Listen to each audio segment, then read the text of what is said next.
नमस्कार Dharmic मित्रों, Tips। आप सभी का स्वागत है मित्रों। सावन माह के शुक्ल पक्ष की पंचमी तिथि को हम सभी नाग पंचमी का त्योहार मनाते हैं।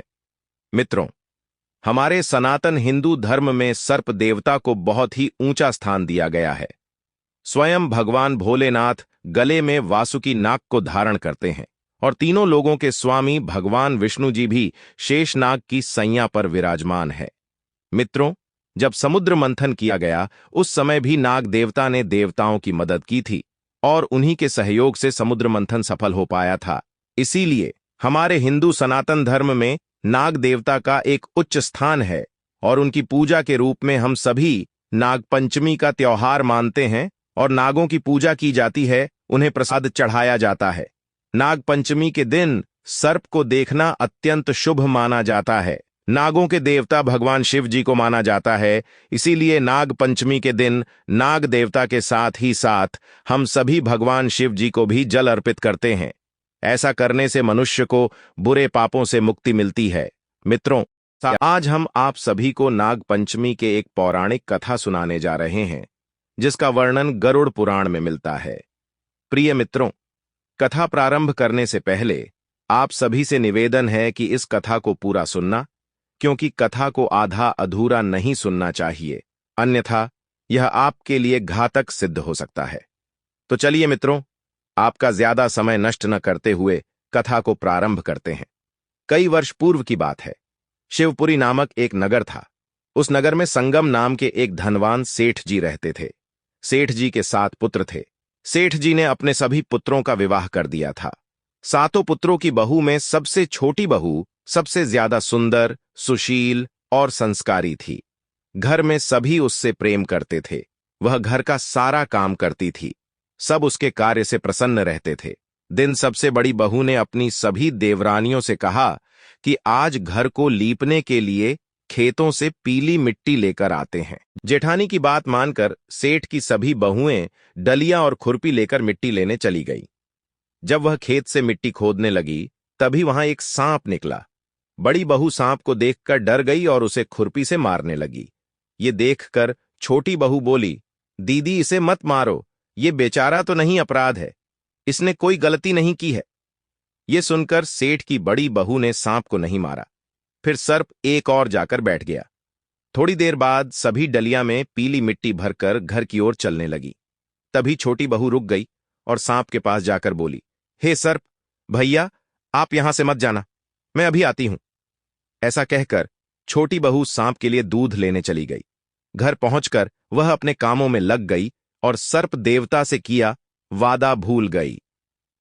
अगले दिन जब उसे सांप से किया हुआ वादा याद आया तो वह दूध लेकर वहां पहुंची। तब उसने देखा सांप तो वहीं बैठा है। सांप को देखकर वह बोली, हे सर्प भैया, मुझे माफ कर दो, मैं अपने कार्य में लगकर आपसे किया वादा भूल गई थी। तब सर्प बोला, मुझसे झूठ बोलने के लिए मैं अभी तुम्हें 10 लेता, लेकिन तुमने मुझे भैया कहा है, इसलिए मैं तुम्हें छोड़ रहा हूं और आज से तुम मेरी बहन हुई। तुम्हें जो चाहिए मांग लो। छोटी बहू बोली, मेरा कोई भाई नहीं है, मुझे आपके रूप में एक भाई मिल गया, मुझे और कुछ नहीं चाहिए। बस मेरे ऊपर इतना उपकार कर दो कि जब भी मैं अपने भाई को पुकारूं तुम चले आना।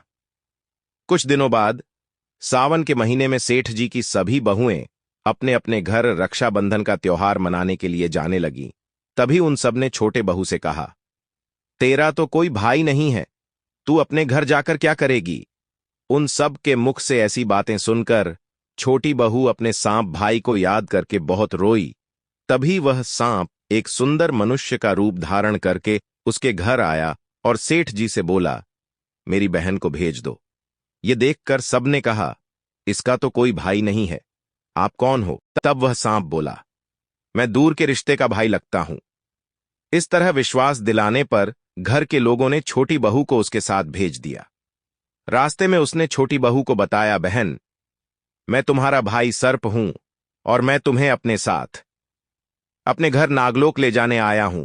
तुम डरना मत, तुम मेरी पूंछ पकड़ लो। मित्रों, छोटी बहू ने सांप के कहे अनुसार किया। वह सांप के पीछे पीछे उसकी पूंछ पकड़कर चलने लगी। थोड़ी देर बाद वह नागलोक पहुंच गए।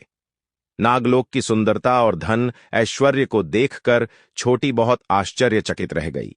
वह अपने चारों तरफ धन दौलत देखकर मन ही मन खुश हो रही थी। फिर वह सर्प छोटी बहू को अपनी माता के पास ले गया और बोला, माता, यह मेरी बहन है, जिसने मेरी जान बचाई थी और यह कुछ दिन हमारे साथ रहने आई है। सर्प की माता ने छोटी बहू को खुश होकर गले से लगा लिया।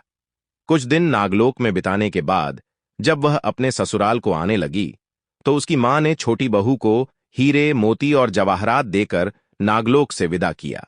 जब वह ससुराल आई, तो इतना सारा धन दौलत देखकर उसकी जेठानी जलने लगी और बोली, भाई ने इतनी सारी दौलत दी है तो इसे झाड़ने के लिए एक सोने की झाड़ू भी दे देता। ये सुनकर सर्प ने अपनी बहन को सोने की झाड़ू भी लाकर दे दी और अपनी मां की तरफ से हीरे, मोती और मणियों का एक अद्भुत हार भी दिया।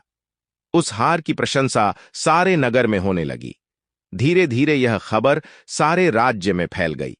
जब उस हार की प्रशंसा रानी ने सुनी, तो उस हार को पहनने की इच्छा उसने राजा को बताई। राजा ने तुरंत अपने सैनिकों को वह हार लेने भेज दिया। राजा के डर से छोटी बहू ने वह हार सैनिकों को दे दिया। इस बात से छोटी बहू बहुत दुखी हुई और अपने सर्प भाई को याद करके उसे सारी बात बताई। सर्प बोला, बहन, दुखी मत हो राजा, स्वयं तुम्हें वह हार लौटाने आएगा। इतना कहकर सांप वहां से चला गया। मित्रों, रानी ने जैसे ही वह हार पहना, वह हार सर्प बन गया और रानी ने डरकर वह हार बाहर फेंक दिया। यह दृश्य देखकर राजा को क्रोध आ गया और उसने अपने सैनिकों को आदेश दिया कि जाओ और संगम सेठ की छोटी बहू को मेरे सामने उपस्थित करो। राजा का आदेश पाकर सैनिक छोटी बहू को लाने उसके घर जा पहुंचे और सेठ से कहा कि राजा साहब ने आपकी छोटी बहू को दरबार में हाजिर होने का आदेश दिया है। सैनिक की यह बात सुनकर सेठ जी स्वयं छोटी बहू को लेकर राज दरबार में जा पहुंचे। फिर राजा ने छोटे बहू से पूछा, तूने क्या काला जादू किया है? ये हार पहनते ही सर्प कैसे बन गया? फिर छोटी बहू बोली, है राजन, मुझे क्षमा कीजिए, यह हार ऐसा ही है। यह हार मुझे मेरे भाई ने दिया है। इतनी देर में वह नाग वहां प्रकट हो गया। नाग को दरबार में देखकर सभी आश्चर्यचकित रह गए। फिर वह नाग बोला, यह मेरी बहन है और यह हार मैंने इसे उपहार में दिया है, इसलिए इसे पहनने का अधिकार केवल मेरी बहन को है, किसी और को नहीं है। नाग देवता की यह बात सुनकर राजा ने क्षमा मांगी और दरबार में उपस्थित सभी लोगों ने नाग देवता को प्रणाम किया। क्योंकि उस दिन पंचमी तिथि, इसीलिए उस दिन से नाग पंचमी का त्योहार मनाया जाता है। तभी से सभी स्त्रियां सर्प को अपना भाई मानकर नाग पंचमी के दिन नाग देवता की पूजा करती हैं और नाग देवता को दूध पिलाती है।